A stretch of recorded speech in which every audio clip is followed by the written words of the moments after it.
ఎప్పుడైతే అశ్వత్థామ ఆ భీకరమైన బాణవృష్టి కురిపించేయటం మొదలుపెట్టాడో, ఇక భీముడు తన గదాదండాన్ని తీసుకొని తన కవచాన్ని అడ్డం పెట్టుకున్నవాడై వచ్చి తన రథం మీద కూర్చున్నాడు. ఇది చూచిన ఘటోత్కచుడు ఇక తన తండ్రిని నిగ్రహించారు. ఎవరు? అశ్వత్థామ, అశ్వత్థామ వెనకాల ఉన్న అతిరథులు, మహారథులందరూ.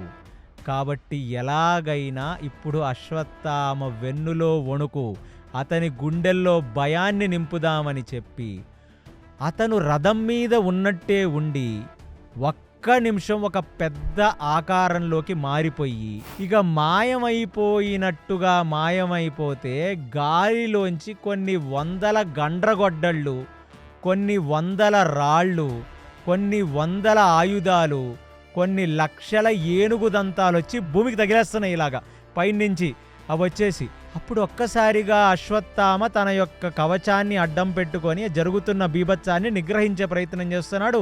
వెనకున్న ఏనుగులు, వెనకున్న గుర్రాలు భయపడుతున్నాయి. ఇంకా తన మాయ సృష్టించి ఏం చేశాడంటే అసలు భీష్ముడు లాంటి ఒక క్యారెక్టర్ వచ్చింది. ఇప్పుడు నన్ను కాపాడండి కాపాడండి అని భీష్ముడు పరిగెడుతున్నాడంట. పూర్తిగా గాయాలైపోయి శరీరం నుండి రక్తం గారిపోతుండగా భీష్ముడు పరిగెడుతున్నాడు.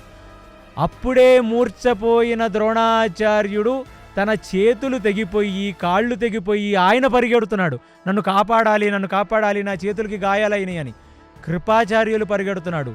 దుర్యోధనుడు పరిగెడుతున్నాడు. అంటే కౌరవుల వైపున్న పెద్దవాళ్ళందరూ కూడా మమ్మల్ని కాపాడండి కాపాడండి అని రథాలు లేని వాళ్ళై ఆ అశ్వత్థామ ముందు నుంచి ఆ కౌరవుల సైన్యం లోపల నుంచి పరిగెడుతుంటే అది చూచిన భీష్ముడు అప్పుడు హెచ్చరించాడు అశ్వత్థామని, ఇది మాయ చేస్తున్నాడు వీడు, మాయావి.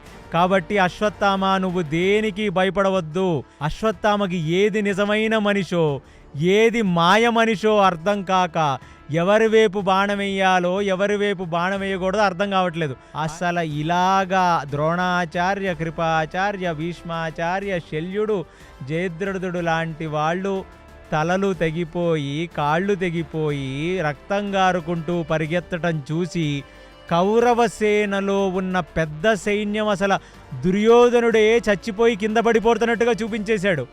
ఇక ఈ రారాజు చనిపోయాడు, పెద్దవాళ్ళందరూ పారిపోతున్నారు, ఇంకా మేమేమిటని ఒక సగం వంతు సేన పారిపోవడం మొదలుపెట్టింది బయటికి అతను చేస్తున్న బీభత్సాన్ని చూచి.